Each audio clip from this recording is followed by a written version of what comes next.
My name is Eric Mudomi. I'm 28 years old. I'm the founder of Stawi Foods and Fruits, which is a food processing company based in Nairobi. Stawi is a food processing company that manufactures nutritious flours for the local and the export market. We currently have 3 products. One is a gluten-free banana flour.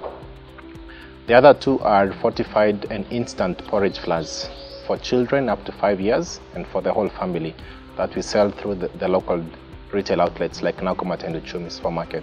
I chose to convert bananas to flour and not to juice or to wine or to crisps is because flour, for one, is a staple food in the Kenyan market. The second was the ease of converting the bananas into flour as opposed to converting that into another process like juice or wine, which would entail more capital injection into the business. We are exporting it to consumers who have been using gluten-free flour. For one, we're exporting to Hungary and we are trying to get into the US market for the pizza. So much money was pumped into R&D, into prototyping, into traveling back and forth, Meru, Nairobi. Getting the market to accept that there's a flour from banana also was a challenge for a small startup business.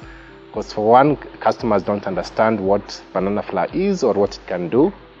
And we didn't have the resources to convey that message through marketing and advertising. Then there is also the aspect of the competition.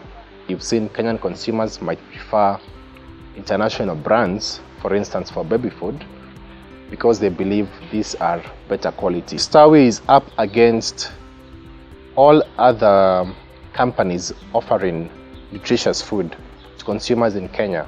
In terms of the banana flour, if we are pushing banana flour as an alternative to wheat for baking, we are competing against other alternatives for gluten-free.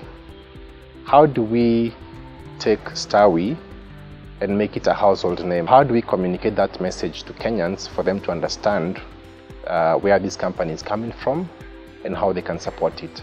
How can they buy into that vision and basically start consuming the product and accept it for it to go national?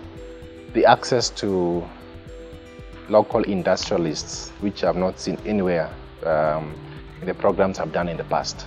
Tabitha has gone against the biggest companies that we have in Kenya, the breweries. How did she come from small to big? Another area that I'm very keen on regarding the mentors that have experience in agro-processing is how can we secure our raw materials for the long term, if it's contracting farmers in Kenya or elsewhere, to be able to supply us at maybe a fixed price that we can be able to price our products the right way. 10 years from now, I see Stawi a household name. I see Stawi the level that Nestle is known in Kenya in terms of baby food or nutritious food. I see Stawi that has created employment for at least 200 workers. I see us accessing markets across Africa. And I see Stawi having talented employees in an industry that youth can look up to. There are 2 things that drive me. My father has worked in a manufacturing industry since when we were young. I saw that company grow from a small enterprise to a leading manufacturer that is serving customers across Africa.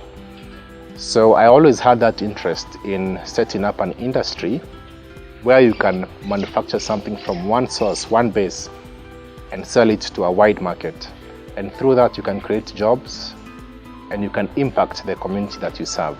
We feel the farmers are being uplifted in terms of their income and also their thinking in terms of doing farming as a business, and then they're transferring that to their younger generations.